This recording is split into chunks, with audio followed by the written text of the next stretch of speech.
gracias. Muchas gracias, María Remy. Muchas gracias al IEP y a GRADE por tener la gentileza de invitarnos a estos 2 días de discusiones y darnos la posibilidad de reflexionar, contar un poco la experiencia institucional de RIMIS en esta pregunta, inquietud que crecientemente nos preocupa, que es el diálogo entre la investigación y el diseño y la ejecución de políticas. La presentación busca recoger reflexiones sobre temas de investigación que hemos llevado adelante en RIMIS y cómo esos temas se leen desde el diseño y la aplicación de política y cómo esos temas luego se transforman en política y al final cuál es el posible impacto de la aplicación de sus políticas. Es una reflexión que, dada mi experiencia en el IEP, el año pasado un colega, Ricardo Cuenca, que es del IEP, me dijo, bueno, aquí hay una mesa con un mantel verde y eso implica que tú puedes decir las barbaridades que tú quieras desafiar al conjunto. Entonces me tomo esa libertad de hacer una presentación que ojalá motive más bien la reflexión, más bien levante preguntas y no desde el lado de la complacencia de un centro de investigación. Voy a tomar un ejemplo en Chile, pero también voy a dialogar con alguna reflexión que hemos recogido de Colombia. Este es un proyecto de investigación que estamos desarrollando con apoyo de la IDRC en nuestra organización, que recorre varios países de América Latina y se hace preguntas sobre cohesión territorial y políticas públicas. La primera reflexión que yo quiero hacer es por qué Chile es un caso interesante y por qué fue un caso interesante para RIMIS desde el punto de vista de la reflexión y la investigación. Chile es un país que cumple un ciclo, incluso los más exagerados en nuestro país dicen el ciclo de oro de la historia económica chilena, más de 20, 30 años de crecimiento, de políticas que orientan al crecimiento y generan efectos muy importantes en el ingreso per cápita de nuestro país y también indicadores sociales muy halagadores, mucha menos pobreza, mucho aumento en los estándares de vida y todo lo que todos saben. Pero bueno, cuando uno empieza a entrar a estas cifras y a rasguñar las cifras, empieza por diferentes lados a darse cuenta que aquí hay algo que no funciona en el largo plazo, por llamarlo de alguna manera. La primera lámina que ustedes pueden ver a su lado derecho es la excesiva concentración de recursos naturales, cuestión que no solo es particular de Chile, sino también de muchos países. El Perú también es uno de ellos. En el caso nuestro es cobre. Uno empieza a ver efectivamente un ciclo súper importante de crecimiento, pero sustentado en pocos recursos naturales que están afectados a ciclos económicos y a demandas internacionales. Eso por un lado, ¿no? Y estos mapitas que lo hacen los del MIT son muy entretenidos porque dicen mucho en colores, ¿no? Mientras más celeste, más articulación con innovación, con otros procesos que se supone agregan valor a los países, te vas dando cuenta que Chile tiene muy poco articulación de industrias en ese sector. Y en esta otra lámina que parece ser un análisis más médico, un electrocardiograma, ¿no? Aquí hay latidos de corazón, uno ve que Chile sigue una trayectoria de complejidad a la baja. Unido, ¿no es cierto?, a nuestra hiperconcentración en la explotación de recursos naturales, dentro de los recursos naturales a cobre y algunas cosas relacionadas con la industria forestal y algo de la acuicultura en el sur de Chile, una creciente pérdida de complejidad. Entonces empieza uno a ver que aquí hay una situación de este tenor, empieza a impactar los rankings de competitividad e innovación de este país tan exitoso, de un ciclo tan exitoso. Y uno empieza a ver que en el largo plazo, independiente del índice que uno utilice, porque uno puede decir, bueno, estos índices son criticables, aquí mostramos 2 índices, bueno, empieza a mostrar que Chile tiene lo que los especialistas y la investigación en nuestro país empezó a llamar, ¿no es cierto?, el agotamiento de este modelo de desarrollo sustentado en recursos naturales, en baja complejidad y en escasa innovación. Y nosotros, y aquí es donde entra RIMIS en la reflexión y los socios con los cuales hemos estado trabajando, decimos además hay un problema de inequidad territorial. Entonces el tema de inequidad territorial no es un tema de pobreza, no es un tema de vulnerabilidad como siempre o casi siempre se tiende a mirar en nuestros países. Y entonces la inequidad y el problema del desarrollo de los territorios se le transfiere al FOSI, el colega chileno que estuvo hoy día en la mañana, o se le transfiere al Ministerio de Desarrollo Social, y empieza a ser un problema de políticas sociales, subsidios o articulación a la política social, pero no una reflexión desde el punto de vista del crecimiento de la competitividad del país. Entonces lo que nosotros primero quisimos hacer con esta investigación fue decir, mira, el problema de cohesión territorial, el problema de crecimiento disparejo entre tus diferentes regiones en un país, no es solo un problema de pobreza, sino que también es un problema de límite a la capacidad de crecer, a la capacidad de innovar, a la capacidad de generar economías más complejas. Entonces quisimos llevar la reflexión no desde el lado de la pobreza, no desde el lado de la política social, sino que desde el lado de el crecimiento económico, la agregación de valor, la generación de economía en el país. Las explicaciones de por qué sucede esto, varias, la literatura económica sugiere los temas de concentración y las economías crecientes a escala de concentración. Nosotros también hemos investigado en varios países de la región que no solo es las economías por concentración, sino que también empiezan a existir deseconomías por la alta concentración de la población, de las economías, de la actividad económica en ciertos territorios. Entonces eso sugiere un conjunto de políticas y forma un conjunto de políticas en nuestros países que busca el desarrollo ya no de instrumentos para combatir pobreza, sino que de instrumentos para generar innovación y crecimiento económico de una manera territorialmente equilibrada. Aquí yo muestro tres láminas donde el fenómeno de concentración y disparidad en crecimiento territorial en Chile se ve en ingresos, se ve en pobreza, se ve en diferentes ámbitos de los indicadores económicos. Entonces tenemos un problema de competitividad, ya no es un problema de pobreza. Y tenemos una falta de estrategia que permita el desarrollo para toda la región. Es una reflexión que surge de esta investigación. Entonces, no es solo el mercado, porque el mercado nos lleva a una concentración, no es solo un problema de pobreza y de territorios vulnerables, sino que también es un problema de límite a tu crecimiento y a tu capacidad de hacer economías más complejas y más diversificadas. Y finalmente, el mercado no genera los incentivos suficientes como para proponer estrategias que logren superar estas eventuales trampas de no crecimiento, de no innovación en los cuales entran los territorios, en este caso de Chile, que estamos analizando. Y entonces, ¿por qué esto es importante? ¿Y por qué es importante entonces pensar en una distribución regional de los PDP, que son las políticas de desarrollo productivo, las políticas de fomento a la innovación, al desarrollo de las industrias en nuestro territorio? Sacar el velo de la ceguera territorial de nuestro diseño, nuestra reflexión política, y empezar a pensar en cuáles territorios son los que están rezagados, por qué están rezagados, cuáles son las políticas de fomento a la economía y el desarrollo de las economías en los territorios que se requieren. Y al menos intentamos 4 explicaciones. La primera y la más evidente, reducción de desigualdades. Individuos idénticos difieren de su ingreso por el lugar donde viven, y eso parece ser ineficiente desde el punto de vista económico, porque son individuos, agentes que tienen capacidades que las pueden explotar, que las pueden desarrollar, pero que eventualmente están limitados por el entorno en el cual se encuentran. También es un seguro contra riesgos, contra choques exógenos.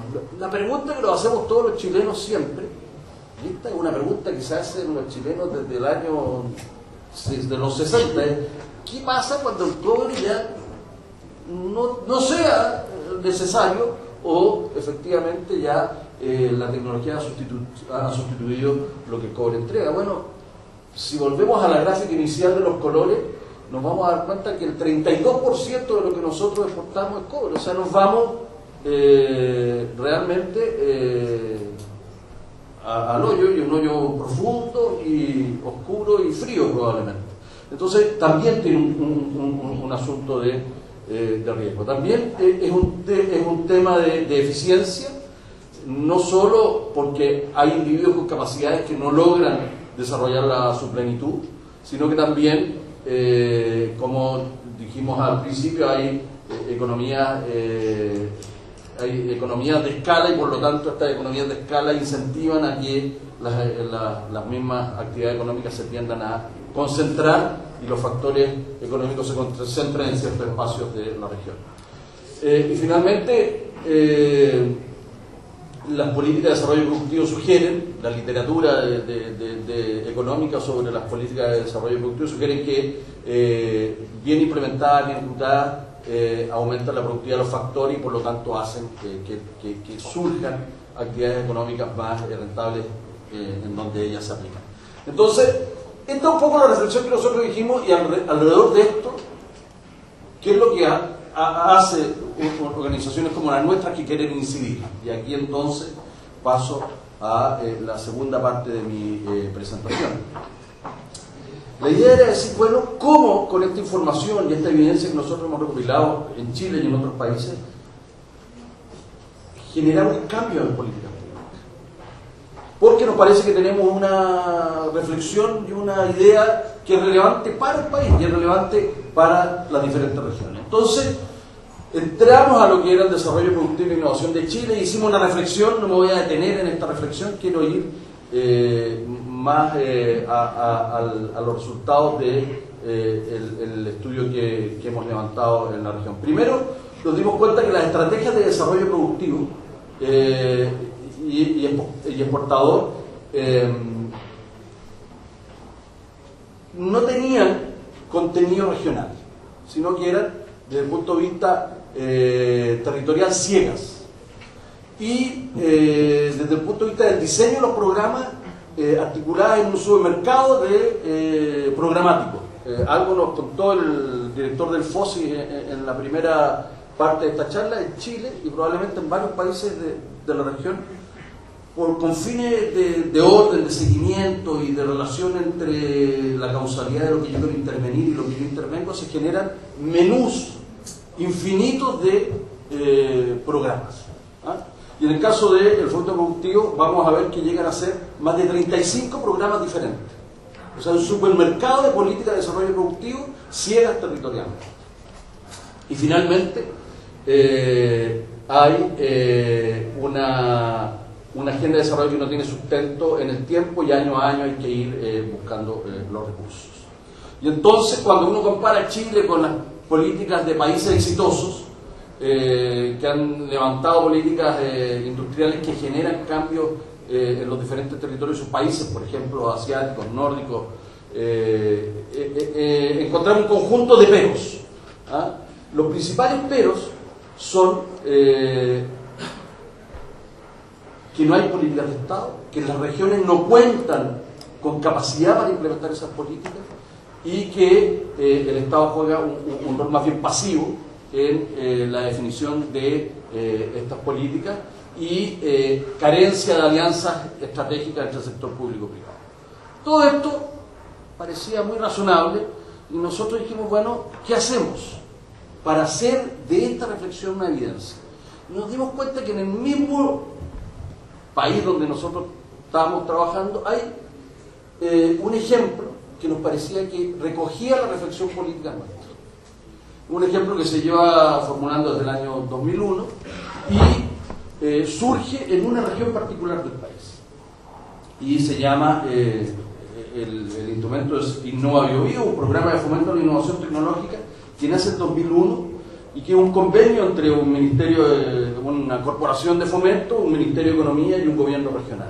Y recoge toda esta reflexión que nosotros habíamos hecho 10 años después. Esto fue bien interesante. No me interesan los objetivos en detalle, pero les quiero mostrarse.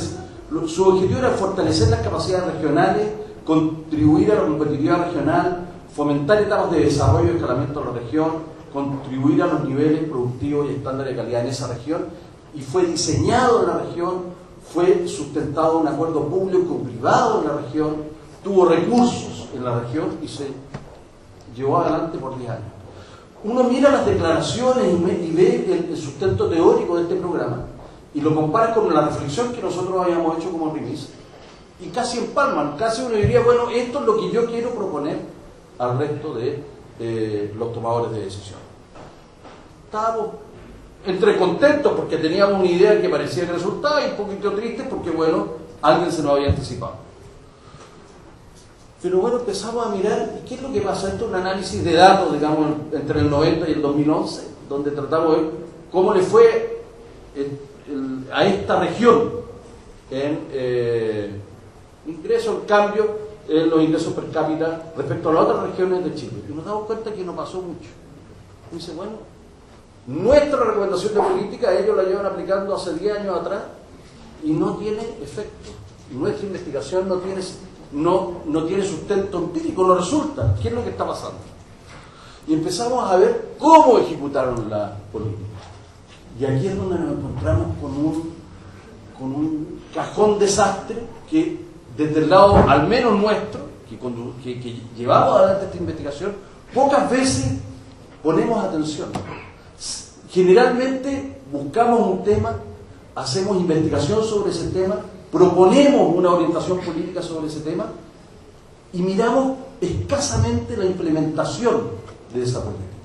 Y lo que yo quiero reflexionar en esta presentación y terminar mi presentación diciendo, nosotros que somos organizaciones de investigación para la incidencia en políticas públicas, crecientemente tenemos que avanzar un paso más e ir a reflexionar en cómo estas recetas, recomendaciones e ideas que nosotros generamos se implementan en nuestros países. ¿Qué es lo que pasó en la octava región? 12, 14 programas. Una política de innovación para generar un cambio en una región particular, primero termina copiando el conjunto de oferta pública del país, pero ahora lo hace en la región. O sea, no hay una reflexión de qué es lo que la región requiere, sino que se lee la reflexión de decir, bueno, entonces ahora necesitamos políticas que piensen en la región, entonces ponemos la misma oferta programática, la misma ideología que teníamos antes, pero ahora con un director que tiene una dirección que ya no es Santiago de Chile, sino que es en la Plaza de Armas de la región del Biobío. Entonces el primer problema es se tiende a aplicar la recomendación que nosotros generamos desde una perspectiva burocrática más que de una perspectiva de contenido y reflexión. Pero se aplican recursos a esto. Son 5 millones de dólares más o menos al año, no pocos recursos para Chile, no pocos recursos para una región. En un conjunto desarticulado de programas. Muy pocas veces estos programas se juntan en un mismo sector económico, incluso en una misma empresa.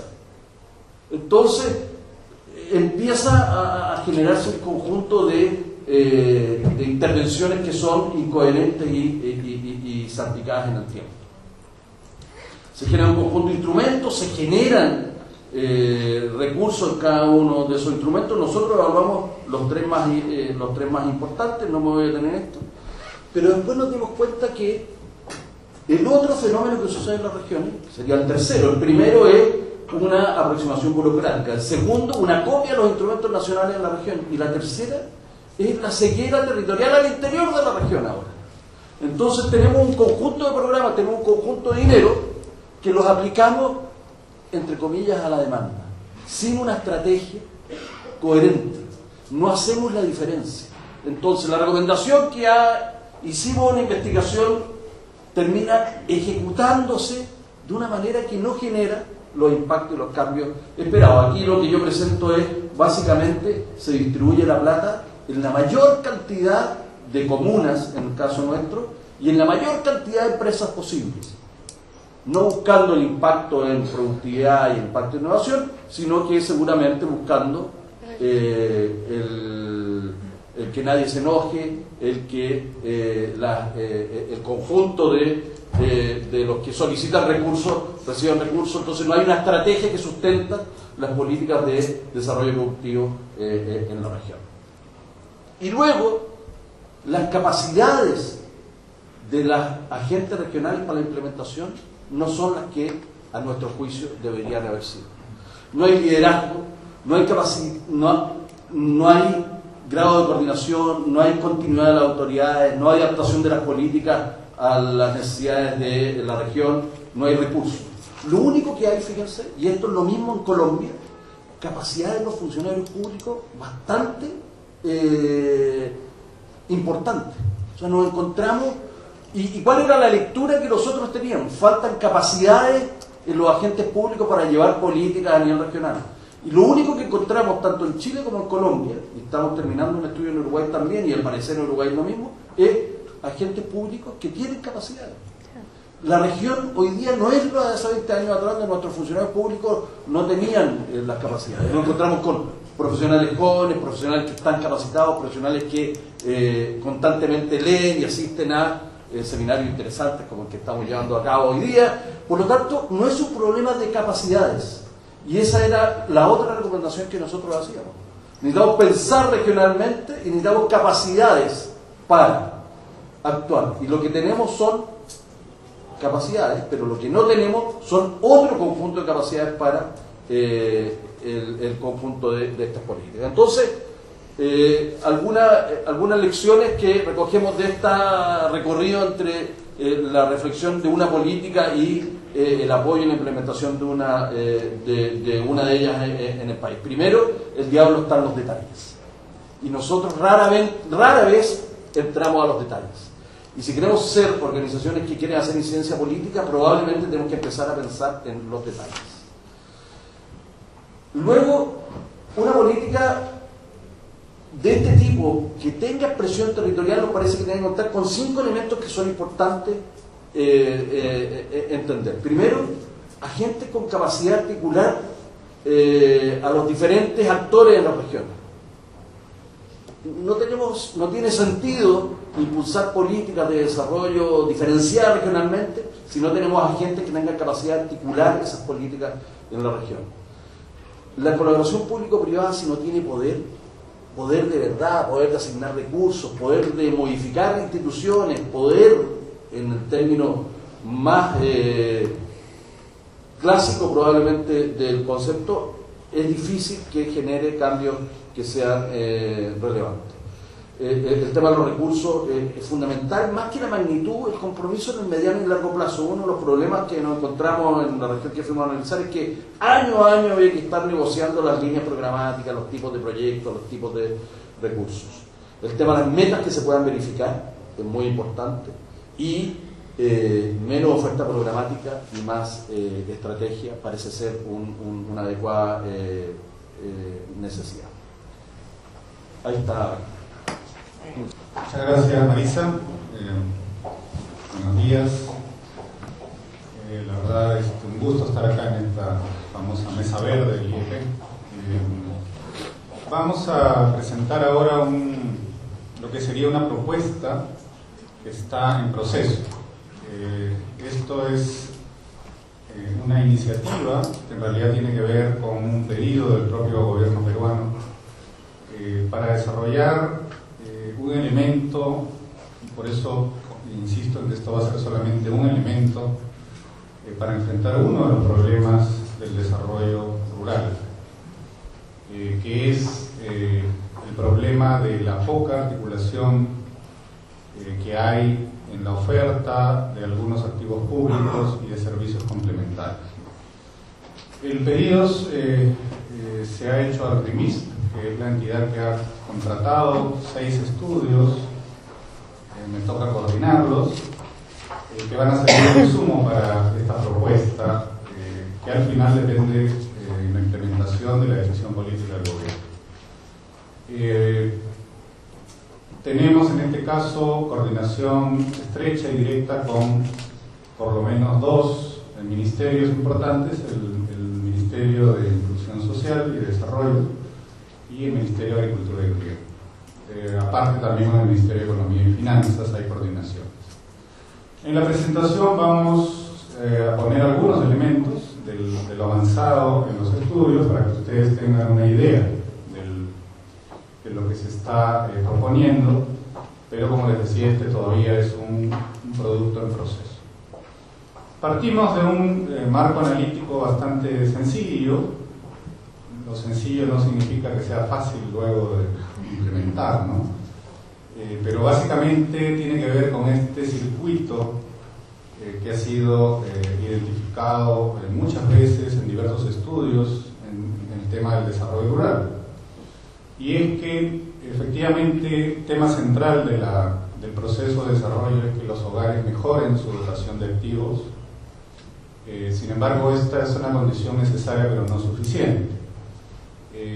Muchas veces esa mejora en la dotación no viene acompañado de una mejora en la rentabilidad y en los ingresos de los hogares, por diversos problemas que tienen que ver en parte por falta de servicios, por falta de una serie de elementos y fallas de mercado bastante complicadas que no puede resolver el mercado, pero tampoco parece que puede resolver el Estado. Entonces, al final, como decimos en Perú, a veces esperamos a que los problemas se resuelvan solos.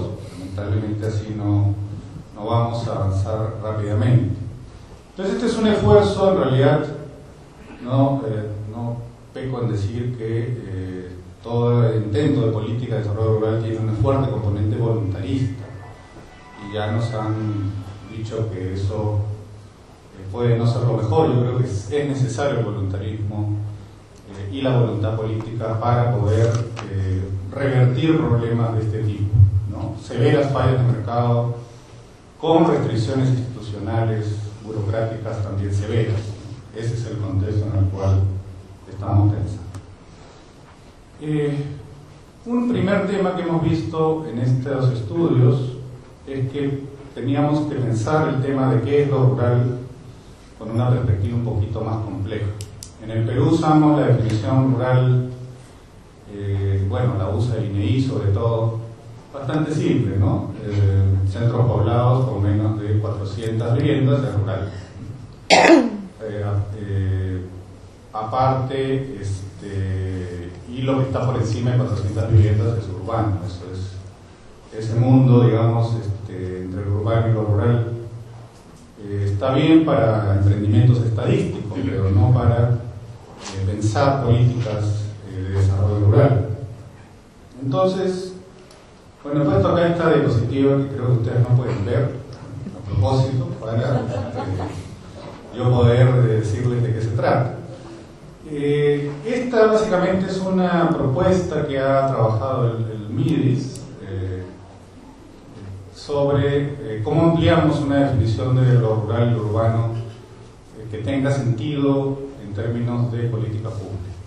Entonces, ¿qué se ha propuesto? Se ha propuesto incorporar la definición rural-urbana, que ahora solamente se basa en la densidad poblacional, es decir, viviendas contiguas hasta 400 viviendas es rural, ¿no? Aproximadamente 2.000 personas, a una donde empiezan a incorporarse la dotación de activos públicos de la cual disponen los centros poblados.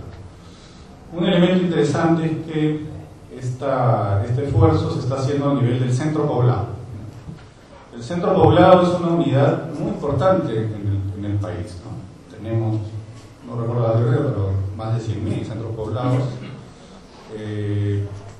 Es la unidad territorial mínima sobre la cual podemos definir qué es rural y qué es urbano. Entonces es central conocer algunos datos y algunos atributos de estos centros poblados. Entonces lo que ha hecho este esfuerzo es tomar información del censo del año 2007, que es el último que tenemos disponible. Gracias al presidente García, en el Perú tuvimos el evento inédito de un censo del 2005 y otro del 2007. No sé si había países donde un censo se haga a los 2 años del anterior, pero esa ha sido una de las cosas curiosas que hicimos en el Perú. Bueno, hasta donde tengo entendido, no es que mejoró mucho la estadística entre los 2 años, pero en todo caso esa es la información que tenemos. Esa información es usada para definir la dotación de algunos servicios públicos importantes. Aparte, en esta definición se incorporó también el acceso vial usando información sí un poco más actualizada sobre la red vial a la cual tiene acceso la población. Combinando esos elementos, bueno, y la infraestructura básica básicamente son 4 servicios: agua, desagüe, electricidad y telecomunicación, acceso a telecomunicación. Más el tema vial son 5 servicios importantes. Entonces se clasifican a los centros poblados de acuerdo a su acceso a estos servicios. Y entonces ya hay 6 categorías de centros poblados, ¿no? Urbano, puramente urbano, urbano con características urbanas, ¿no? Se han inventado ahí, digamos, unas categorías un poco redundantes, pero interesantes. Y está todo un nuevo segmento que sería el urbano rural o el rural urbano, es decir, centros que tienen características en el sentido de que carecen de algunos servicios importantes. Y lo rural es también serían las zonas donde la carencia de servicios es mucho más fuerte. Aparte hay una categoría económica en la definición, que es la proporción de la población que se dedica a actividades primarias, ¿no? Entonces también esta definición es interesante porque coloca el tema de la importancia que tiene la agricultura, por ejemplo, o la pesca o algunas actividades primarias en el ingreso de la población. Esa definición entonces nos permite hablar de un segmento, de una potencial población objetivo para esta propuesta un poco más amplia y precisa de acuerdo a lo que queremos hacer y que les vamos a explicar ahora, ¿no? Dicho sea de paso, la población rural ampliada en este caso pasa de ser de 24% al 32% de la población nacional. Es decir, lo rural se hace un poco más importante, pero sobre todo tenemos una imagen un poco más precisa de este importante sector del país.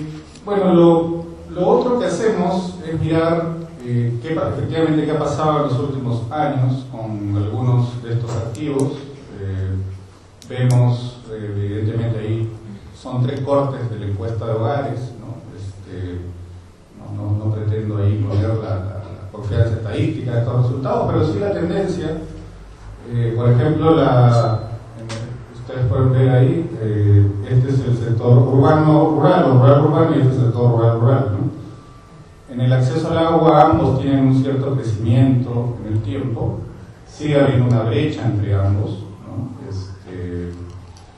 Pero donde sí hay un crecimiento muy fuerte es en el acceso a la telefonía celular, ¿no? Eso ha sido algo muy notorio. Precisamente Carolina está a cargo ahora de una iniciativa muy interesante para aprovechar esa situación, ¿no? En los sectores rurales del Perú, la penetración de la telefonía celular ha sido muy fuerte, ¿no? En algunas zonas llega al 60 y 70%. Bueno, luego también están algunos activos, llamémosle así, más agropecuarios, ¿no? Ahí vemos que el riego, por ejemplo, no es que se haya movido mucho, pero sí, por ejemplo, el stock pecuario, ¿no? Son algunos de los. Lo otro que vemos es que, bueno, acá están también los mismos activos, pero en otra dimensión. Lo otro importante era ver, efectivamente, Perú, y escuchando al colega chileno, yo creo que estamos en una trayectoria bastante parecida, pensando qué es lo que está pasando con el modelo económico, con la poca diversificación y con lo que pasa también con los sectores rurales. Efectivamente, en los últimos años hay una tendencia fuerte a la caída de la pobreza rural en el Perú. No necesariamente se ha resuelto fuertes brechas y disparidades regionales, y también al interior mismo de la población rural. Pero acá ustedes pueden ver algunos elementos de cómo han aumentado los ingresos de los 2 segmentos que estamos analizando, urbano-rural. O sea, acá no hay lo urbano, solo lo que hemos llamado rural-urbano ampliado y lo rural. Claro, uno ve en el tiempo que hay un crecimiento muy fuerte, de hasta 40, hasta 50% crecimiento en términos reales del ingreso total, pero sobre todo el ingreso no agropecuario. El ingreso agropecuario también sube, pero en menor proporción. También vemos una fuerte brecha entre lo urbano rural y lo rural, ¿no? Es decir, todavía la diferencia es notable, por eso la pobreza en zonas rurales sigue siendo bastante alta todavía. No sé si estamos cerca del 50-48. Lo curioso es que, digamos, uno todavía está en discusión qué es lo que explica esta evolución, ¿no? Una parte, obviamente, tiene que ver con el crecimiento económico, pero ha habido también un efecto que tiene que ver con el incremento en la dotación de activos de estos hogares, tanto públicos como privados. Hay que pensar sobre hacia dónde va eso. Parte de esta iniciativa se ubica en este contexto, un contexto donde los sectores rurales de alguna forma han empezado a mejorar su dotación de activos, ya sea por una u otra manera. Por supuesto que dependiendo del punto de vista político, algunos van a decir más una cosa o más otra cosa. Lo cierto es que no nos interesa poco eso, sino que la gente en sectores rurales parece estar teniendo mejores condiciones elementales para poder enfrentar procesos más complejos de crecimiento, que es lo que más nos preocupa en este momento. Entonces, sobre esto, lo que hicimos fue revisar las investigaciones, la investigación que ya se hizo en el pasado, que hizo Escobar y Torero, Escobar mismo, sobre esta interacción entre distintos activos, cómo eso impacta en los ingresos de la población rural. Y lo que encontramos es confirmatorio, ¿no? Usando estos tres cortes del tiempo, en estos dos gráficos ustedes pueden ver cómo el acceso a distintos activos tiene impactos en el ingreso mucho más pronunciados cuando se combinan activos. Por ejemplo, acá el ingreso per cápita anual esperado de una familia que no tiene acceso a ningún activo es más o menos 5.000 soles. Sin embargo, si hay acceso a algún servicio público básico, el ingreso empieza a aumentar. Si tiene acceso a infraestructura y activos públicos agropecuarios, da un salto. Notable el impacto solo de telecomunicaciones, ¿no? Aumentan casi en 2.000 soles el ingreso esperado. Y la interacción de los distintos tipos de activos públicos tiene impactos aún más pronunciados. En el ingreso total autónomo, acá hemos quitado las transferencias y las donaciones. Entonces acá hay un elemento que es crucial en esta propuesta, es decir, lo que estamos viendo es que el acceso simultáneo y articulado a algunos activos públicos tiene un impacto muy potente y mucho más potente que intervenciones aisladas que tienden a concentrarse en algunos. También estamos viendo, para felicidad acá de Carolina, que las telecomunicaciones parecen ser bastante importantes por sí mismas, más aún en interacción con, por ejemplo, los activos agropecuarios, que es algo que a mí sí también me pone bastante contento. Justamente en la parte de solo los ingresos agropecuarios, que era una preocupación porque son los más difíciles de levantar, son los más precarios, los más vulnerables. Las telecomunicaciones solas, por ejemplo, sí tienen un impacto limitado, pero cuando se combinan con algunos activos públicos agropecuarios, como los servicios de sanidad, la titulación, la asistencia técnica, o el riego, tienen efectos bastante notables. Sobre esa base, entonces estamos planteando esta propuesta, que voy a tratar de explicar en los 10 minutos que creo que me quedan menos minutos. 5, 7. Vamos a ir más rápido. Sí. Solo antes de pasar a la explicación rápida de la propuesta, sí es cierto que el efecto de una mayor dotación tiene un cierto efecto o un fuerte efecto diferencial en los hogares. Es decir, los hogares menos pobres obviamente están en mayor capacidad de aprovechar y tienen un impacto más fuerte en sus ingresos que los hogares menos o más pobres, ¿no? Eso se ve claramente también en los datos.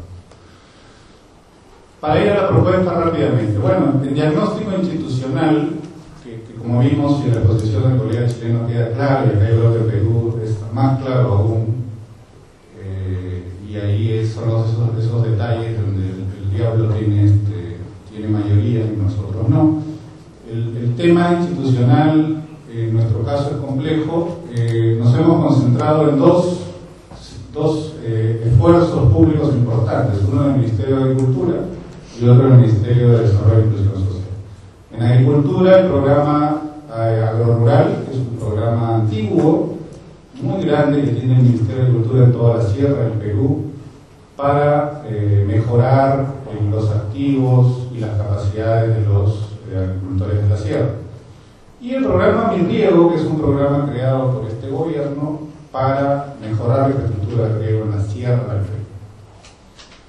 Aparte, en el caso del otro ministerio, hemos centrado el análisis en un fondo también creado bajo este gobierno para mejorar la infraestructura de los sectores más pobres de las zonas rurales, que se llama FONIE, y el programa Japuquiñay, que es un esfuerzo también del índice de FONCODES por dotar a las familias más pobres rurales de algunos activos y algunas capacidades mínimas para, por ejemplo, aprovechar mejor el programa Juntos u otro tipo de iniciativas.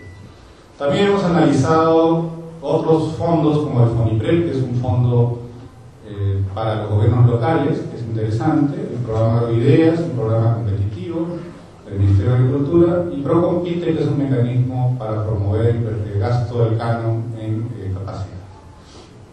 Todas estas intervenciones nos parecen claves repensarlas y plantear nuestra propuesta en el ámbito de estas intervenciones, porque es ahí donde podemos tener cierta capacidad de mover intervenciones ya existentes hacia lo que en nuestra opinión sería una nueva manera de intervenir en zonas rurales en el Perú.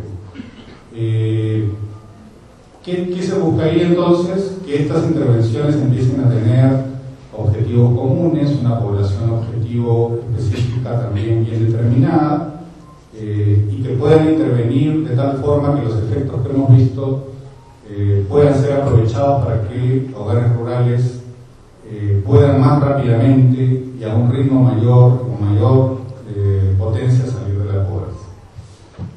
En el diagnóstico que se ha hecho de estas intervenciones, bueno, hemos encontrado lo de siempre: bajos incentivos o los incentivos no alineados para intervenir articuladamente, no hay una estrategia integrada, fuertes rigideces burocráticas. Cada entidad tiene las suyas, el FONIE tiene las suyas, que es un fondo, Agrorural tiene las suyas, Mi Riego está enfrentando una serie de problemas administrativos también, y un problema bastante complejo que es las precarias relaciones intergubernamentales en el Perú, ¿no? El gobierno nacional, regionales y locales tienen serios problemas de coordinación. Voy a ir rápido acá porque no tengo mucho tiempo. Hemos también empezado a pensar la población objetivo de este esfuerzo.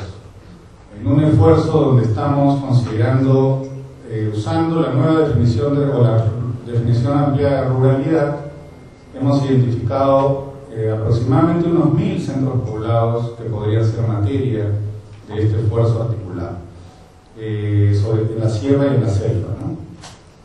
Consideramos que todavía este es un número alto para una iniciativa que podría quizás atender en los próximos 3 años a 1/3 de esta población.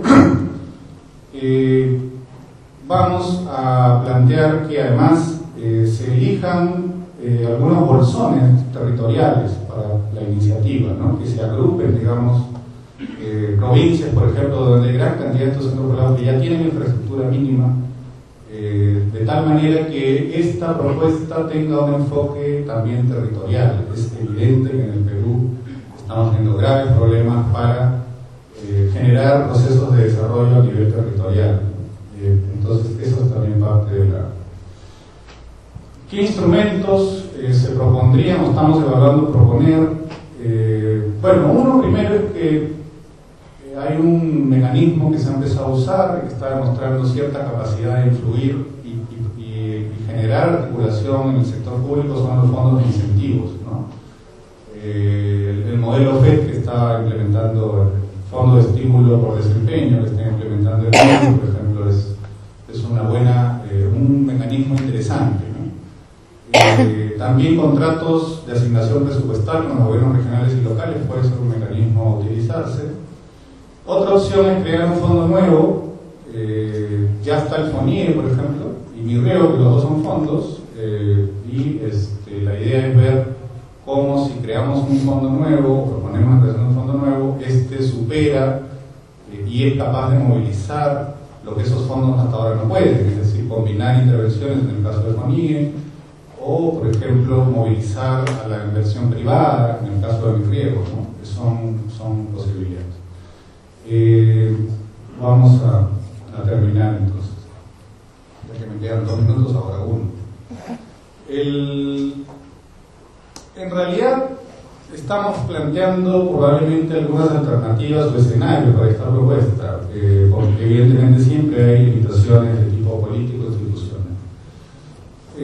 Pensamos que una primera opción, la digamos básica, menos ambiciosa, podría ser básicamente un programa de articulación de 2 ministerios, el MIDIS y el MINAGRI, que tienen poblaciones conjuntas o comunes que atender en zonas rurales, que tienen instituciones como FONCODE, Sierra Rural, que tienen presencia territorial, tienen estos 2 fondos y creemos que están en capacidad de generar un proceso de integración o articulación en torno a este tipo de propuestas. Esto pasaría porque ambas entidades generen un pedido de ampliación presupuestal y una unidad de coordinación eficaz. La segunda alternativa es crear un nuevo fondo, ya un poco más ambiciosa, que busque ya articular más intervenciones, tenga más poder, digamos, para poder influir en la asignación de recursos. Los fondos, en primer lugar hay siempre objeciones del Ministerio de Economía a crear fondos, ¿no? Que son recursos directamente orientados, ¿no? Sin embargo, si hay voluntad política, podría ser una alternativa importante. Pero obviamente también tiene sus propias limitaciones. Y finalmente, una alternativa más ambiciosa, que no es excluyente de las anteriores, es que esto sea parte de lo que llamamos una nueva estrategia presupuestal, que ya sería generar dentro de la agenda del gobierno una especie de subgabinete o una especie de espacio de toma de decisiones mucho más fuerte, que en realidad plantee los objetivos y las metas y pueda movilizar recursos a nivel ministerial y a nivel interministerial con mucho más capacidad de acción. Sobre esa base, al final, bueno, es el gobierno el que tiene que, de alguna forma, escuchar esta propuesta y ver de tomarla, cómo la implementar. Gracias. Ahora los comentarios de Carolina Trivelli. Buenos días, ¿no? O tardes. Buenas tardes ya. Yo creo que aquí, desde las 2 presentaciones de ambos Eduardos, es interesante poner en discusión cómo desde el sector más de la investigación, más académico, se quiere llegar a alimentar, ayudar, colaborar, incidir en las políticas públicas. Y este es un debate antiguo, y tengo la ventaja de haber estado en los 2 lados, entonces creo que por ahí voy a centrar mi comentario en esta conversación. Es una conversación muchas veces de sordos, ¿no? Como bien decía Eduardo, lo primero es poner una idea en el debate de las políticas públicas, ¿no? Vimos la mesa anterior, hay una idea que es la inclusión financiera que ha sido acogida por las políticas públicas. Eso es un trabajo que ha tomado probablemente unos 8 años, desde que se comenzó a hablar y desde que se comenzaron a presentar estudios sobre las ventajas de la inclusión financiera en sectores pobres y vulnerables, hasta el día de hoy que teníamos representantes del sector público mostrándonos cómo habían adoptado esta idea de la inclusión financiera. Pero como decía Eduardo, después de ese paso, que es un paso enorme y que es un paso muy importante, que es el de posicionar una idea que viene desde propuestas de investigación, desde resultados basados en evidencia, desde una construcción que sustente esta nueva idea que se quiere incorporar en las políticas públicas, vienen los problemas, y es cómo se hace dentro del sector público. ¿Quién lo hace? ¿Qué es lo que tendría que suceder para que se haga bien? ¿Qué cosas no queremos que se repitan cuando esto se implemente? Y es ahí donde desde la investigación todavía tenemos bastantes pocas herramientas. Para lo primero, hemos logrado saber que podemos hacer esfuerzos de comunicación más efectiva, sustento basado en evidencia, traer la experiencia internacional, ayudar a que nuestros hacedores de política visiten experiencias en otros países, y ahí se pueden introducir estas ideas y ya tenemos como un instrumental más claro de cómo hacer eso. Sin embargo, para lo segundo es trabajar en la implementación directa. Tenemos muchas menos herramientas, tenemos mucha menos experiencia y tenemos mucho menos conocimiento de cómo funciona el Estado por dentro. Y entonces nos encontramos con estas restricciones que presentaban los dos Eduardos, de trabas burocráticas, de falta de incentivos, de un profesional súper bien calificado pero que no tiene contraparte con quien trabajar, o de falta de capacidades en un determinado lugar. Y parte del problema que lleva a que algunas de las buenas ideas que logran ser introducidas en políticas públicas, que parecen sensatas, que uno espera que tengan un gran impacto, terminan teniendo poco impacto porque tienen problemas de implementación. Y esos problemas de implementación generalmente van apareciendo de a pocos en el proceso de adopción de estas políticas, y ahí ya este sector que promovía la idea, que acompañaba los procesos, no está presente y no tiene cómo seguir informando y apoyando. Entonces hay todavía mucho más que trabajar en los procesos de implementación, en cómo desde los investigadores, desde las investigaciones, desde el mundo más académico, se pueden acompañar estos procesos de implementación y estos procesos más burocráticos, ¿no? Tenemos mucho desdén por cómo funcionan estos procesos burocráticos porque los vemos como una traba, pero es así como funciona, y en la medida que neguemos que tenemos que involucrarnos en eso, no vamos a poder avanzar. Entonces, ahí hay un llamado también a repensar cómo se deben acompañar desde la academia estos procesos burocráticos de implementación,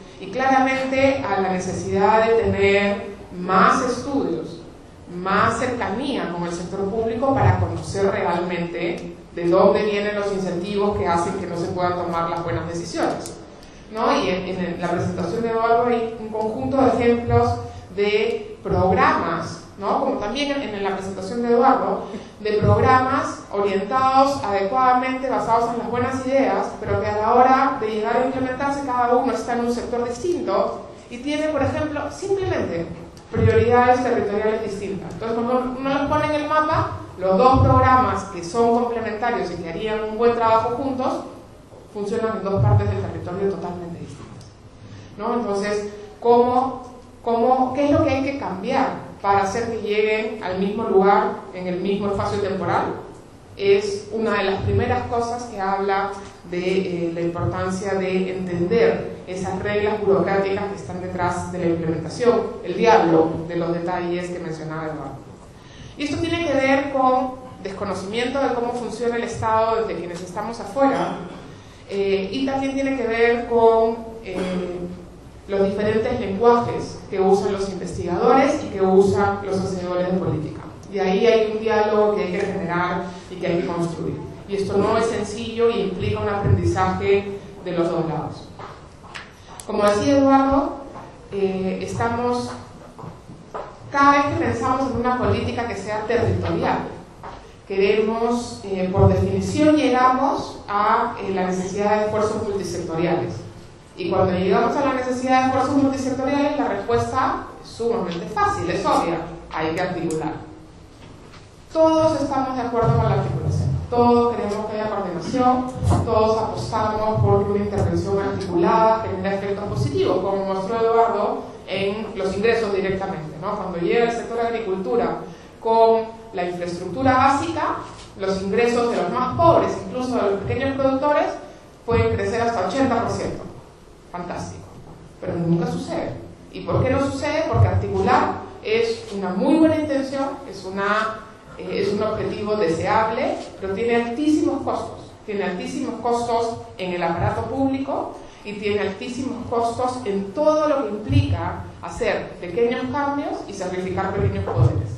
Y ese proceso no es un proceso tecnológico.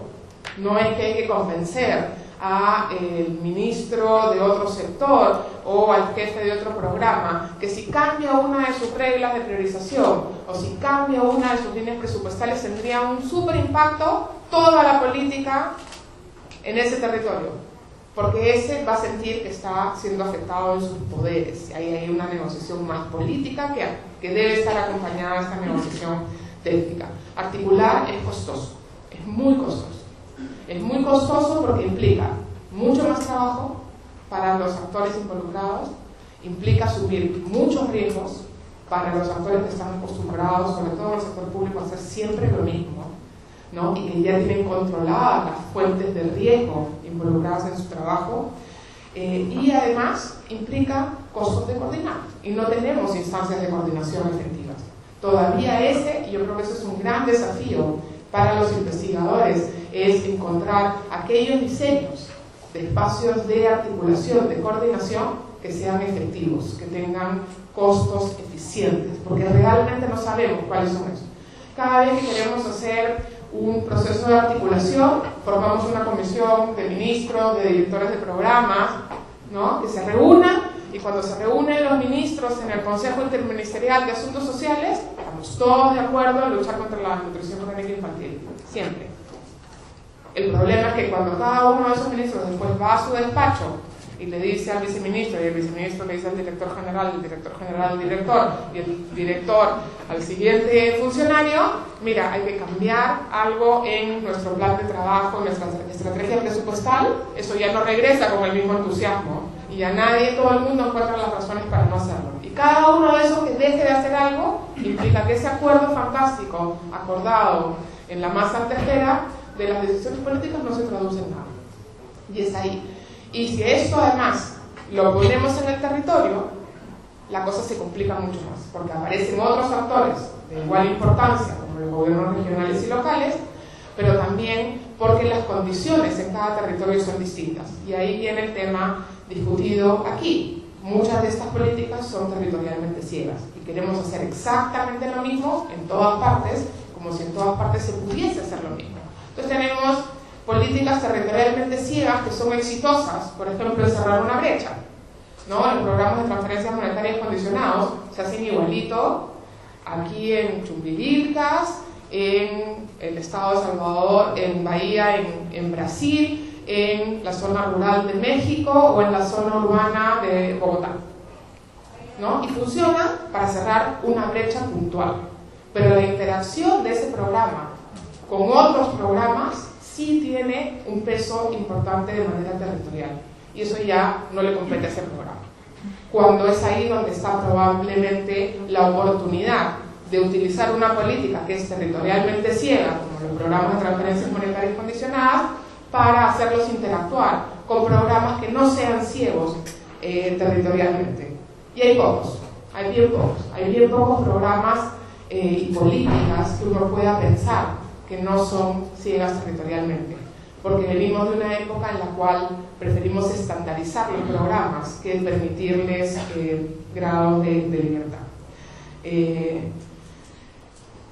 ¿Cómo avanzar hacia más articulación, hacia menos ceguera territorial?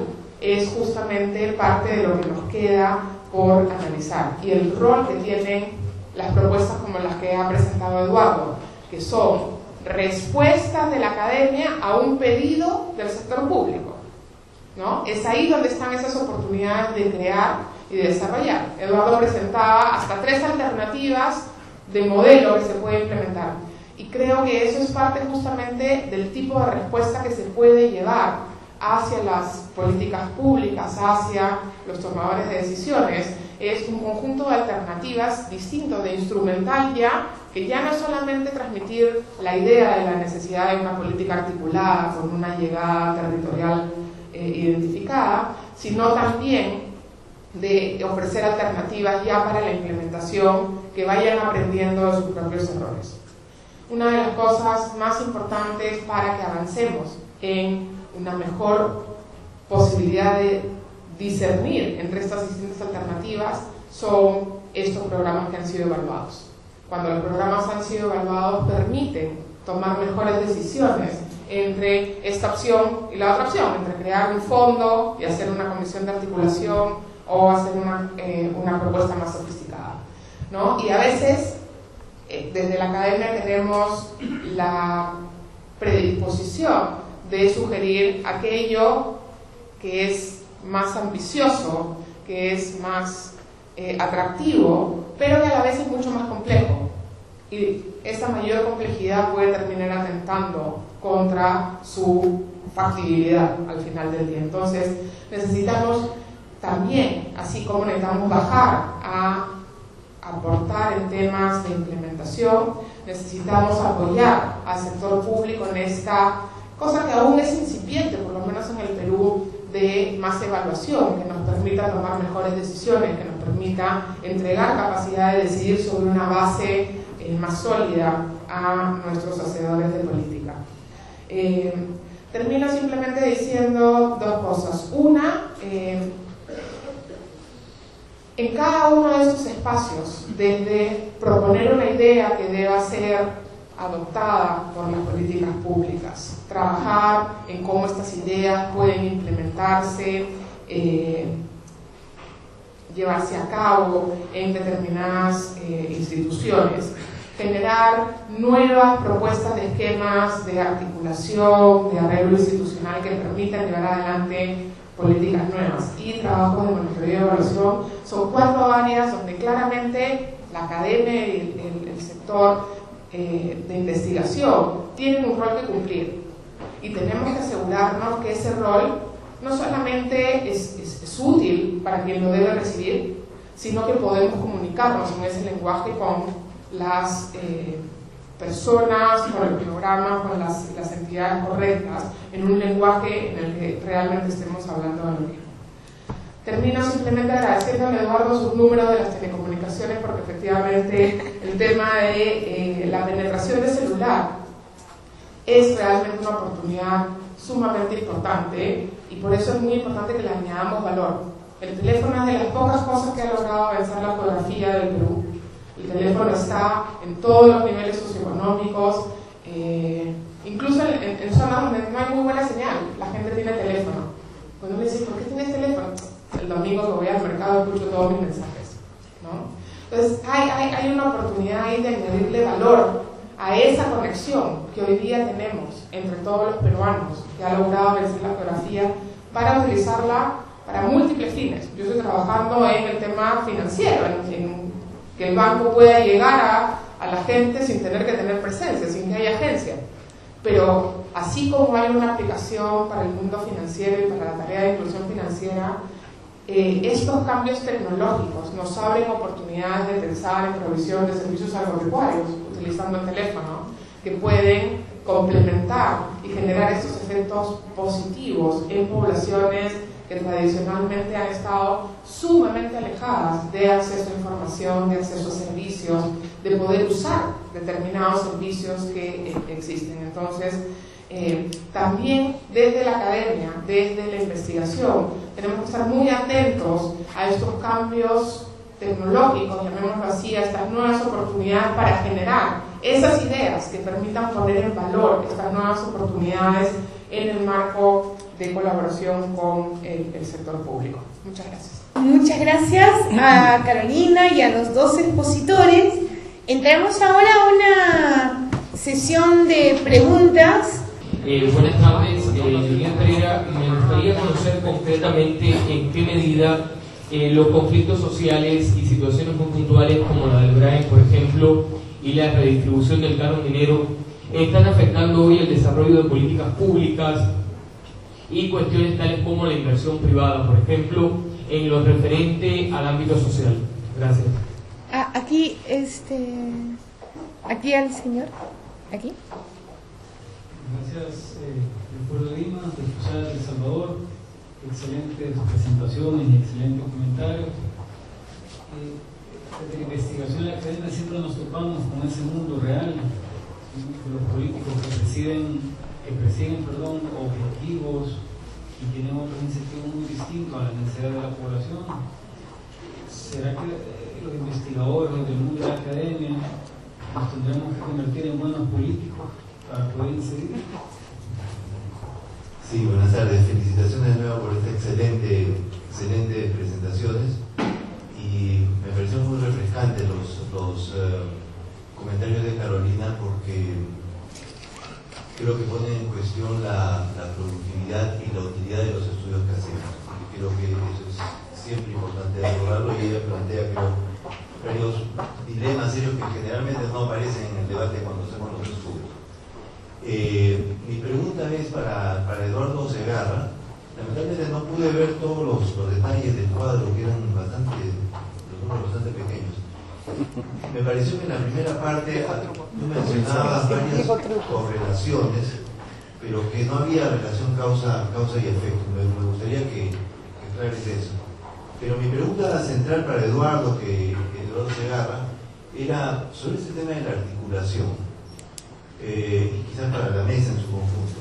Se habla bastante de articulación, y se pone como ejemplo el tema de los dos ministerios, que podría ser en la práctica. Pero ¿no les parece a ustedes, sobre todo en el caso peruano, hay un proceso que debería acompañar este tema de la articulación, y es la participación de los principales interesados en estas políticas? Yo creo que si articulamos, por más que articulemos, si no participan aquellos que son para quienes se hacen estas políticas, no podemos avanzar. Esto no se ha tocado explícitamente, y creo que hay experiencias de eso. Creo que ambos procesos deberían acompañar. Gracias. Fernando Masi, de un comentario que nunca valoro la vida de Chile, porque siempre cuando yo escucho a un opositor chileno hablar de indicadores, la vara siempre es OECD. Me parece que está bien que la sea OECD, pero me parece que tenemos que perder la perspectiva latinoamericana para aprender un poco más. Y entonces me quiero referir a 3 puntos de esta exposición para hacer las preguntas respectivas. Decía que hoy Chile exporta, 32% exporta cobre, exporta más de 60.000 millones de dólares. En 1990 exportaba cobre 10.000 millones, 90%. Sin embargo, tú hablas de una diversificación limitada. Cuando hablas de innovación tecnológica, muestra que ha caído la posición dentro de la web, pero cuando se habla del índice de competitividad global, Chile es el primero en América Latina, y probablemente uno de los primeros en innovación tecnológica también. Cuando hablas de políticas públicas, por supuesto que mencionas los errores que se han estado cometiendo en las articulaciones respectivas, en este caso desarrollo territorial, pero no hay que olvidar de que las políticas públicas se diseñaron hace 10 o 12 años, se aplicaron, se tienen errores, se piensa y luego se hace, ¿no? Y eso es un proceso muy importante de rescatar, me parece, que la experiencia de Chile y probablemente de otros países. Porque yo creo que hay ciertos países en que, como dicen acá, Perú es incipiente, en otros países solamente se piensa y nunca se hace, y probablemente hay otros países que no se piensa ni se hace. Gracias. Rolly Pacheco, Foro Educativo, para la doctora Trivetti. En la mañana, el expositor, el invitado de FOSIS, puso un acento muy importante en la mesa de trabajo. En buena cuenta, lo que nos está diciendo en relación a todo lo que hemos escuchado es que muchas de las cosas que hemos escuchado, si no tiene un grupo impulsor fuerte, con liderazgo visible, con ideas muy claras y con suficiente capacidad de decisión política, es poco lo que podemos hacer. Y acá vamos en las ideas que ha resumido usted, le da un peso importante a cómo hacer la planificación, y Perú tiene una excelente experiencia, lamentablemente local, que corresponde a Villa El Salvador. Villa El Salvador en casi 15 años logró impulsar un proyecto cuyo punto más alto sería, en todo caso, el parque industrial.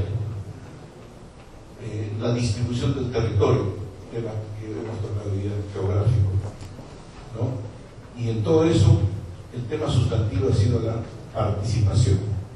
Antes que el documento de Naciones Unidas en su informe de 1990 pusiera acento en un indicador de desarrollo llamado participación y desarrollo de hecho. Entonces creo que este es un tema que debiera ser tomado. No hay articulación si no hay participación de los actores involucrados. Y 13 invitados por fuero educativo entre sus socios, exministros y viceministros, hicieron un libro del tema gobernabilidad. Y ellos dicen, más como testimonio y como ideal de lo que no pudieron hacer, dicen, fue una lástima no haber involucrado de manera protagónica al magisterio y a sus gremios. Entonces creo que ahí hay rutas importantes que no podemos dejar de dar. Muchas gracias. Gracias. Sergio Vargas. Bueno, me centro en el título de esta mesa, ¿no?, que tiene que ver con desarrollo territorial. En el caso de Eduardo Ramírez, en la exposición que hizo no hace referencia al tema del entorno en los territorios. Básicamente está centrada en el tema del desarrollo productivo industrial. No sé si hay una omisión por ahí. Y además, en el caso chileno hubo buena experiencia hace algunos años de las oficinas regionales de desarrollo territorial. Entonces, no sé cómo ha quedado todo eso, donde justo combinaba lo productivo con el tema de la innovación y el tema del entorno, ¿no?, el manejo del entorno. Entonces, no sé cómo ha quedado esa experiencia, porque creo que eran experiencias muy interesantes. Y en el caso de Eduardo Segarra, bueno, tal vez la exposición ha sido muy corta y no ha permitido tener una estrategia de desarrollo territorial a nivel nacional y cómo un poco se va a aplicar luego, porque nos perdemos un poco más en el ordenamiento organizacional. Pero lo otro también es de que acá en el país han habido muchas experiencias de coordinación intersectorial y todas no han funcionado. Y un gran tema que tiene que ver con eso es que siempre un ente tiene que ser el que jefatura de los otros. Y eso es precisamente, o sea, el liderazgo en quién cae, ¿no? Ya hemos promovido varias en ese sentido. Entonces, yo no sé si la PCM, por ejemplo, debería cumplir ese rol, ¿no? El rol de articulador como ente que está por encima de los dos sectores y es el que de alguna manera oriente, ¿no? Y en relación con esto también no has hablado mucho de los espacios territoriales, regionales y locales, ¿no?, que justo deberían estar presentes en esta discusión. O sea, nos quedamos solamente en la coordinación interinstitucional sectorial por arriba, pero los hacedores, los implementadores, ¿no?, a nivel de la región y localidades como quedan. No me quedó muy claro en ese sentido, no lo pusiste tampoco. Buenos días, señor Castillo, del Instituto de Defensa y Participación Ciudadana. Yo quería incidir en el grave problema en la educación rural de la educación intercultural. O sea, el poblador rural... Perdón, ese es tema de la mesa de esta tarde. Es precisamente un tema específico para la mesa de esta tarde. Disculpe que lo corte, pero quizás si nos ordenamos un poquito sería bueno, porque si metemos ahora un tema de educación, los ponentes probablemente no están... Bueno, en lo que ha hablado el expositor chileno sobre Chile, yo le pediría que especifique la innovación tecnológica que él habla a sus productos mineros es que fabrican planchas electrolíticas. Nosotros exportamos tierra de cobre, nosotros exportamos harina de pescado, degradamos el pescado, ellos casi no exportan harina de pescado, creo. Entonces eso hay que solucionar. Exportamos árboles, ellos han hecho un convenio con la Shell para que le financien por $1.000 millones la forestación. Ellos tienen una organización, Fundación Chile, de empresa privada, que fomenta la innovación. Yo quisiera que precise eso porque hablando de productos técnicos, el auditorio no le va a entender. Muchas gracias. Muchas gracias. Ya terminamos. Solamente quería yo hacer una pequeñísima comentario, que es en este tema de relación política y academia, o gestión pública y academia, es este término que creo que Carolina habló de los hacedores de política, ¿no? De los, y entonces, la pregunta es el poder que tienen ahora hacedores de política, policymakers, de implementar un no, de hacer un no, una política de personas de una extremadamente alta precariedad en el sitio donde están, digamos, ¿no? Entonces, tú terminas haciendo, por ejemplo, en este programa que está preparando el equipo con Eduardo, se hace un montaje completo, en fin, y de pronto termina todo genial, y de pronto en un mes cambian uno de los ministros, ¡zas! Y entonces se acabó todo el montaje académico, o una super consultoría que se hace y que de pronto cuando se presente el informe final ya no hay director general, se ha cambiado, ha salido. Digo, esta precariedad permanente de la relación con el Estado, porque además es cada vez más un Estado que tiene poco de, por lo menos en el Perú, de institucionalizado, donde además no es que los altos funcionarios sean miembros del partido político ganador, que por lo tanto hay una relación política, sino son técnicos, y esto en el Perú está muy bien visto, y entonces esos técnicos que luego cambian, ahí hay un tema de precariedad en la relación academia-política, mediada por este término de policy makers que a mí me preocupa un poco, y por eso es que pensé en las algunas intervenciones que vinieron sobre mecanismos de participación, ¿no? ¿Qué cosa hay que pensar para darle mucha más estabilidad a esta relación? ¿No? Gracias. Entonces, disculpen, Eduardo y Carolina, cada uno tiene 7 minutos. Gracias. Ok, gracias. Creo que tomar tres de los temas que han salido, dos particulares casi 3 particulares del caso de Chile y una reflexión sobre el tema de conflictos sociales, desarrollo de políticas públicas, participación ciudadana en los diseños. Parece que ahí hay un tema bien relevante. Yo no lo mencioné con mucho fuerza en mi presentación, pero creo que esto es vital. Y el concepto de participación con poder me parece que es un tema que es muy vital, y a lo mejor generar información, generar investigación en torno a cómo transferimos, cómo se transfiere, cómo las comunidades, que en definitiva son las que van a hacer uso de los servicios financieros, se van a beneficiar de procesos territoriales más inclusivos, participan de las decisiones. Yo creo que ahí hay una reflexión, que una reflexión antigua, pero que también viene al tapete en la actualidad, en Chile, con mucha fuerza, unida a los temas ambientales, que también entiendo que los vamos a tocar en la tarde, pero me parece que ahí se juntan dos temas que a lo mejor nos van a ayudar a rescatar diseños de políticas que efectivamente contemplen a los actores locales. Sobre el tema de Chile, indicadores y lo que ha pasado, y una de las presentaciones decía, bueno, que también hay ejemplos de innovación y transformación. Yo creo que lo que hay que, me gustaría resaltar, no es que la experiencia de Chile indique que son 30 años que no sirvieron para nada. Lo que muestran los datos es que sí sirvieron para muchas cosas. Pero lo que también muestran los datos es que crecientemente esos cambios ya no suceden con la velocidad que sucedían antes. Entonces, celulosa estamos haciendo hace 15 años atrás. Lámina electrolítica de cobre estamos haciendo hace 30 años atrás. Casi no gastamos investigación e innovación en cobre, por ejemplo. Hay muy poca innovación en el tema forestal. Las zonas de mayor pobreza en Chile coinciden con el desarrollo minero y el desarrollo forestal.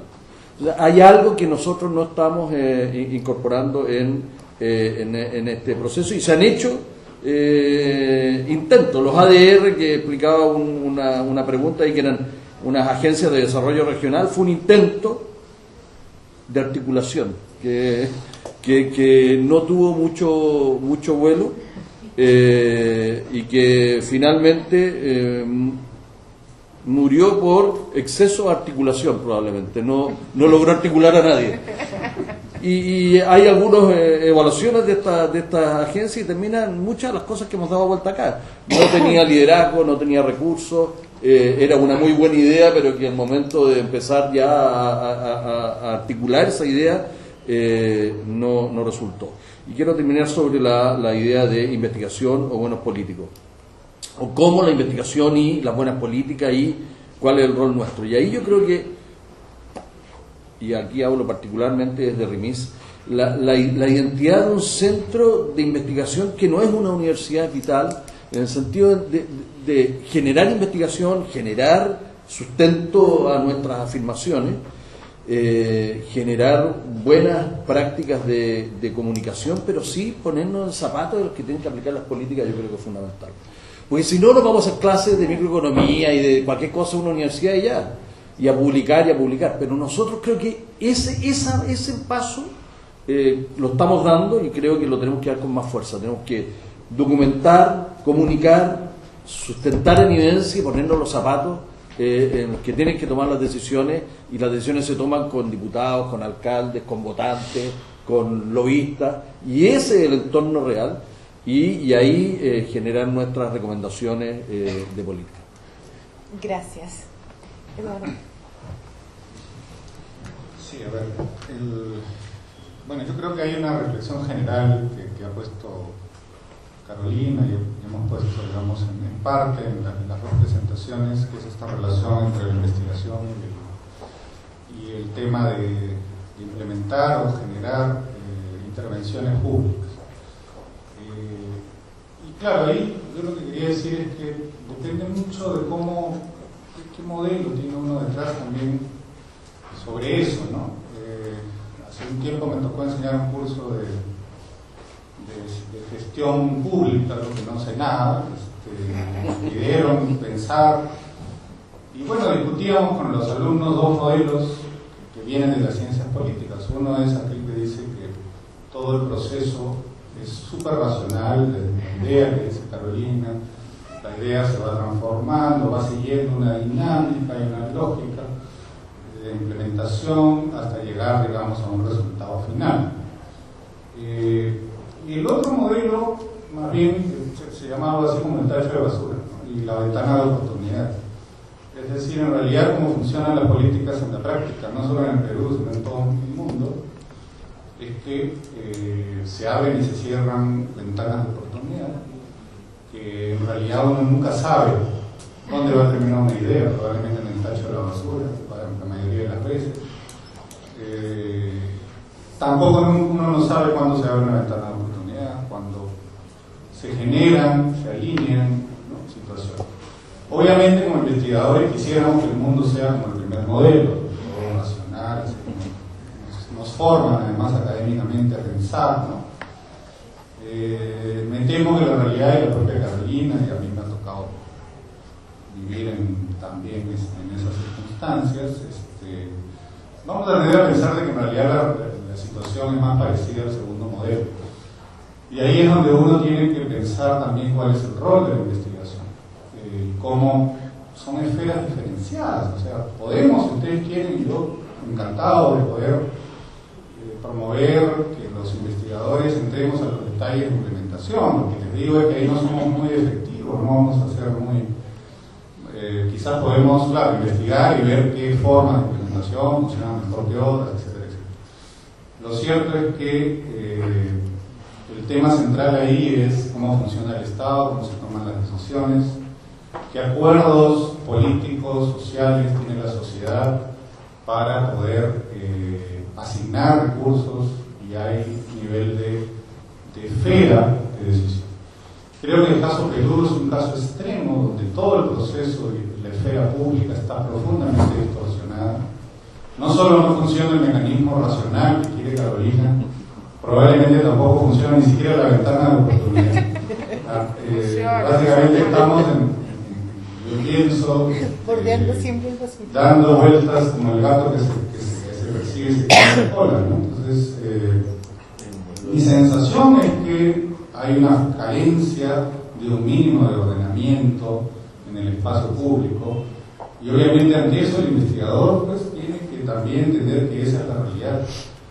Y me parece que nuestra tarea, o la tarea de los que estamos ahora como investigadores, estuve en el otro lado un par de años, es que tratemos de ser lo más rigurosos posibles, planteemos ideas que nos parecen que tienen sustento sostenible, que son ideas que valen la pena, y que valen la pena en el largo plazo, que vale la pena entablar diálogos no solo con el gobierno del Estado, sino con la sociedad civil, con organizaciones, que son las que tienen que hacer suyas las propuestas, con distintas opciones políticas, con distintas posibilidades. De esa manera creo que los investigadores pueden aportar a que en el largo plazo las buenas ideas sean las que prosperen y vayan quedando. Y ahí es donde también la lógica burocrática es muy importante, porque cómo acumula el Estado ideas, no tiene mecanismos, ¿no? Si el Estado peruano es el caso extremo de falta total de incentivo para acumular nada. La total inestabilidad de los funcionarios, no hay una carrera pública, esta carencia de mecanismos intergubernamentales de coordinación. Dicho eso, que es la visión pesimista de este asunto, solo respondo rápidamente un par de preguntas. Preguntaba Robert Hopkins sobre el tema de la causalidad en lo que hemos presentado. Sí pretende tener una implicancia causal, ¿no? Hemos estimado funciones de ingreso que relacionan la dotación de activos con los ingresos. Hemos encontrado evidencia muy fuerte de estas relaciones. Obviamente también siempre hay problemas de endogeneidad, pero ya estudios en varias partes demuestran que la interacción de activos es mucho más potente que el activo aislado. Sobre lo territorial en la propuesta, sí, pues, como les decía, este es un pequeño planteamiento dentro de un mar de retos para el desarrollo rural. Por eso es que tampoco estamos hablando de una estrategia de desarrollo rural, ¿no? Parte del asunto es que también los investigadores, como nos decía Gabriel, no hay que ser tan ambiciosos a veces, hay que contentarnos con tratar de resolver una partecita de un problema que me parece importante y no estar pensando que somos los portadores de las grandes estrategias de solución a los problemas. Gracias. Para leer un poco con la parte pesimista de Eduardo es totalmente cierta y uno puede basarse la vida contando ejemplos de cómo eso sucede. Pero también es cierto que más allá de cuán secuencial y ordenado lo que yo planteaba, y es un modelo ideal por supuesto, hay en estas distintas etapas en las cuales se puede establecer una relación entre los académicos y los políticos, espacios para profundizar y mejorar el trabajo. Y hay, por ejemplo, cuando uno quiere poner una gran idea, no quiere decir que después de poner esa gran idea uno debe encargarse de definir cómo se debe hacer la implementación. Puede que eso lo pueda hacer solo el sector público, o puede ser que sí haya que meterse hasta el detalle de cómo se hace el diseño de un fondo especial para lograr ese objetivo que uno logró poner en la esfera de la discusión más de políticas, ¿no? Y en cada una de estas 4 áreas que yo mencionaba, la puesta de las ideas, la parte más de implementación, la parte más de generación de nuevos instrumentos y de monitoreo y evaluación, son relaciones diferentes y no necesariamente secuenciales ni le corresponden a los mismos.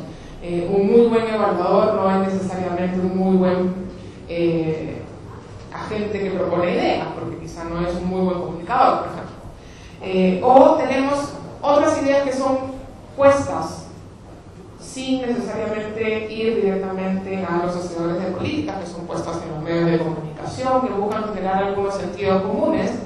Tenemos muchos ejemplos en el caso peruano, y que después nadie implementa porque no hay esta base. Entonces, también es muy desordenado esa otra manera de relacionarse.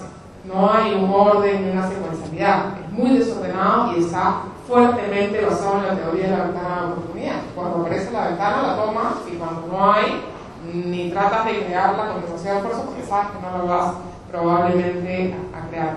Entonces, pero eso no quita que desde el mundo de los académicos tenemos que clarificar mejor qué es lo que queremos qué tipo de comunicación y de incidencia queremos hacer, en cuál de estos distintos espacios, y lo que sí tenemos que hacer es ser mucho más humildes y mirar las recomendaciones que hacemos a la luz de lo que realmente sucede dentro del aparato público. Yo, después de pasar por el ministerio, si reviso las últimas 30 consultorías que hice donde ponía recomendaciones para programas sociales, la mitad no se pueden hacer. Sí, son lógicas, se derivan de la evidencia, pero no se pueden implementar. No se pueden implementar porque implica que un ministerio tendría que renunciar a una competencia, o que un actor tendría que cambiar sus reglas de asignación presupuestal, o que tendríamos que cambiar cómo se aprueba la ley de presupuesto en el Perú. Entonces, ya, seamos realistas. Puede ser una muy buena idea, puede ser derivada de una investigación muy sólida, pero no se puede.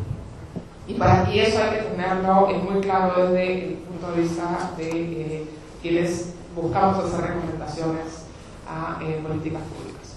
Respondo a dos cositas nomás. Uno, el tema de participación, me parece fundamental, pero no es una participación de, ay, voy y le pregunto a la gente qué le gustaría, porque a la gente le gustaría todo. Mientras más cosas les ofrezca y sobre todo cuesten menos, más cosas uno quiere, y mientras más carencias uno enfrente, necesita más cosas. Eso es bastante obvio. Tiene que ser, como decía Eduardo, una participación con entrega de poder.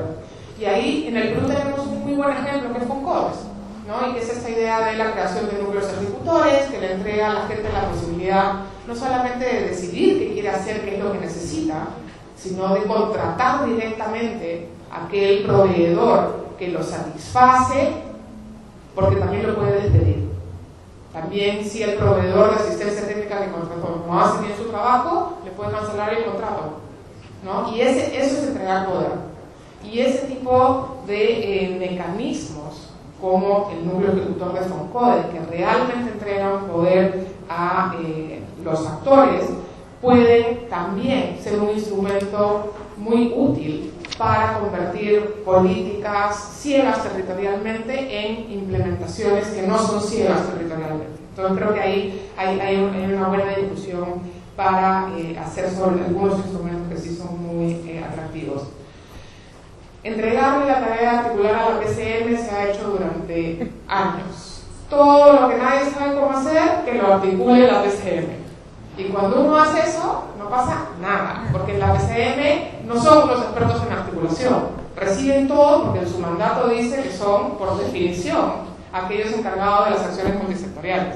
Pero claramente no hay ninguna capacidad en la PCM, estructuralmente, no por las personas que estén ahí hoy día o hace 10 años, porque la institucionalidad no tiene ninguna fuerza para obligar a que suceda aquel esfuerzo de articulación. Entonces ahí hay un problema de diseño institucional, y claramente hasta ahora no ha demostrado ser efectivo el tema de articulación a través de la PCM. Lo que sí más bien ha funcionado bastante bien en varios sectores son las comisiones intergubernamentales, que permiten a un sector coordinar con los distintos niveles de gobierno acciones sectoriales en distintos espacios y con distintas competencias. Ahí hay una cosa más para aprender, que ha venido funcionando bastante bien en algunos sectores. Termino diciendo una cosa que hemos discutido poco en esta mesa por irnos al tema de la relación con la academia y los políticos, que tiene que ver con el tema de desarrollo territorial. Estamos muy acostumbrados a pensar que los problemas de desigualdades territoriales y que los problemas de inequidad en el desarrollo territorial son un problema que afecta a los territorios y a los grupos que se han quedado rezagados. Pero como decía Eduardo en su presentación al principio, el problema de estas desigualdades y estas ineficiencias territoriales es también de todos, es también de los que están mejor en la distribución de esos activos o de esos ingresos. Y por eso tiene que convertirse en una preocupación de todos y no en una preocupación de política social, de ir a atender solamente. Hay que cerrar brechas, pero hay que atender también el tema de la desigualdad entre estas desigualdades más horizontales, como parte del debate del tipo de política pública que realmente nos puede ayudar a mantener esquemas de crecimiento y ojalá movernos hacia esquemas de desarrollo.